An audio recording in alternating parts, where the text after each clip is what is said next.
Friends यही aloe vera बा घी कुआरी को नहीं आमे किभली आमर केश मजबूत करने तेल प्रस्तुत करिपरिबा आउ आमर त्वचा को किभली उज्जवल करिपरिबा व्रण दाग रहिबो नाही ए विषय मध्य मु आपनकु एक वीडियो माध्यम रे जणाई थिली। आज एई आलोवेरा बा घी कुआरी को नहीं आउ एक टिप्स आपण मानकु जणाउची। एई घी कुआरी को आपण माने बगीचा रे फूल गछ फल गछ बा परिवा चाष जदि करूछंती एक लिक्विड फर्टिलाइजर प्रस्तुत करी गछ मूल रे देले गछर मूल मजबूत हेबा सहित पत्र रे पोक भी लागंती नहीं आउ फूल बहुत सुंदर आसे अधिक परिमाण रे फूल आसे परिबा मध्य भल होइथाय। जदि आपण कुंडरे परिबा चाष करूथांती छात उपरे छोट कुंडरे जदि आपण फल गछ लगाई कि रखिछंती आउ अधिक फल चाहुछंती से गछ गुड़िकरे आपण एही घी कुआरी लिक्विड फर्टिलाइजर को व्यवहार कले बहुत भल फल आसी थाए एवं गछ मूल मजबूत हुए पत्र भी बहुत सुंदर साइन करे सेथिपाई आपण एई आलोवेरा को व्यवहार मध्यम करि परिबे। मु एई आलोवेरा को व्यवहार करी मोर जो फूल गछ किछि आपण मानकु देखाइछि देखंतु छोट छोट गछरे बहुत भल कढ़ आसीछि फूल मध्य हेइछि। मु बहुत दिन पूर्वरु एई आलोवेरा को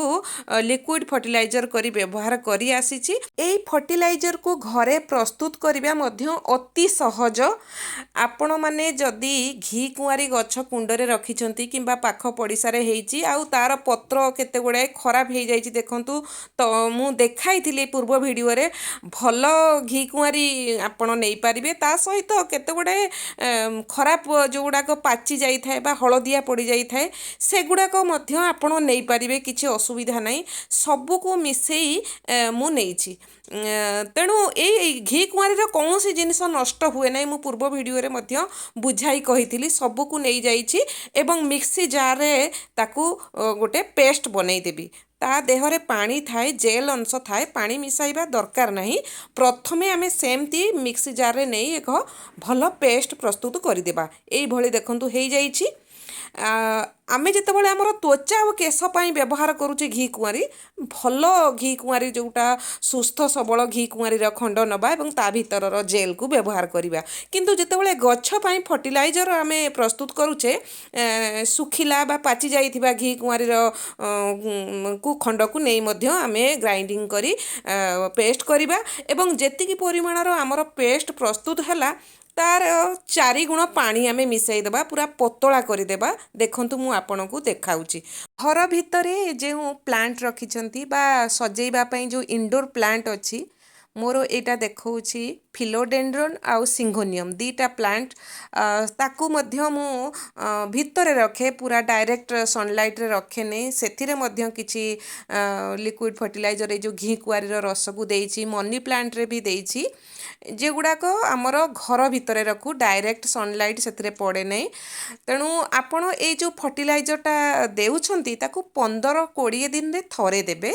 सबु बेले दबा दरकार नहीं कहीं ना अधिक ग्रोथ हे जिवो फूल आपण जेहेतु कुंडरे रखिछंती अल्प माटी थाए तेणु 15-20 दिन रे दबा ठीक यह भल फूल फल दे था एवं गछर जो ग्रोथटा अधिक परिमाण रे होई थाए। तेणु आपण निजे जानी पारिबे टिके सेथिप्रति ध्यान देबे